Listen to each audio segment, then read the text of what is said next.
Hi friends, இன்றைக்கி நம்ம உப்பு வந்து எந்த கை பக்கம் எந்த சைடு நம்ம அடுப்புக்கு எந்த சைடு வச்சு நம்ம யூஸ் பண்ணணும் அப்படின்றது பார்க்க போகிறோம்.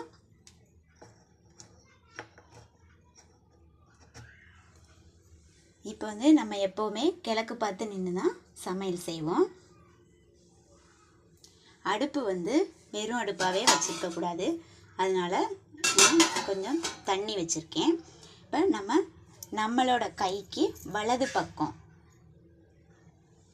வலது பக்கம்தான் நம்ம உப்பு இருக்கணும். அது வந்து உயர்ந்து இருக்கக்கூடாது. நம்ம குனிஞ்சு எடுக்கிற மாதிரி நம்மளுக்கு வந்து உப்பு வச்சுருக்கணும். அதே மாதிரி உப்பு ஜாடிக்கு அடியில் ஒரு ரூபாய் காயின் வச்சு நான் உப்பு வச்சுருக்கேன். இப்போ நான் என்னோடய கிச்சனில் என்னென்ன வச்சுருக்கேன் அப்படின்றத காமிக்கிறேன்.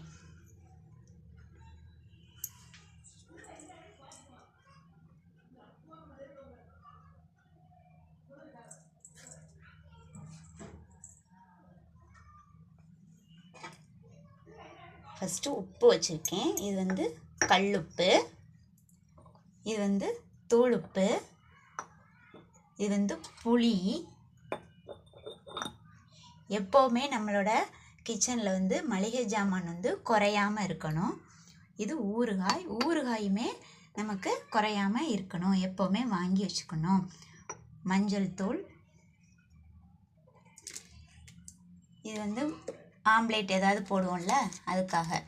உப்பு, மிளகுத்தூள், ஜீரகத்தூள், உளுந்தம்பருப்பு, கடுகு, இது நாட்டு சர்க்கரை, இது வத்தல் பொடி, நெய். இது வந்து வத்தல் மட்டும் பிளாஸ்டிக்கில் வச்சுருக்கேன். இதே மாதிரி ஜாடி வத்தலுக்கு வாங்கணும். கொஞ்சமாக காசு வச்சுருக்கேன், சில்லறை தேவைப்படும் இல்லையா, கடைக்கு எதுவும் போகணும்னா, அதனால் எப்போவுமே நான் இங்கே காசு வச்சுருப்பேன். இது என்ன அப்படின்னா, தோசை ஊற்றுவோம் இல்லையா, அதுக்கு வந்து தடவுறதுக்கு எண்ணெய். எப்போவுமே நான் ஒரு டம்ளரில் வந்து தண்ணி வந்து கிச்சனில் வச்சுருப்பேன். இவ்வளோதான் ஃப்ரெண்ட்ஸ். இன்னொரு நாள் என்னோடய ஃபுல் கிச்சனை வந்து எப்படி நான் ஆர்கனைஸ் பண்ணி வச்சுருக்கேன் அப்படின்றத காமிக்கிறேன். உப்பு வந்து நமக்கு எப்போவுமே நம்ம சமைச்சிக்கிட்டு நிற்கிற சைடுக்கு வலது கை பக்கம் வச்சு யூஸ் பண்ணுங்கள், நமக்கு நல்லாயிருக்கும்.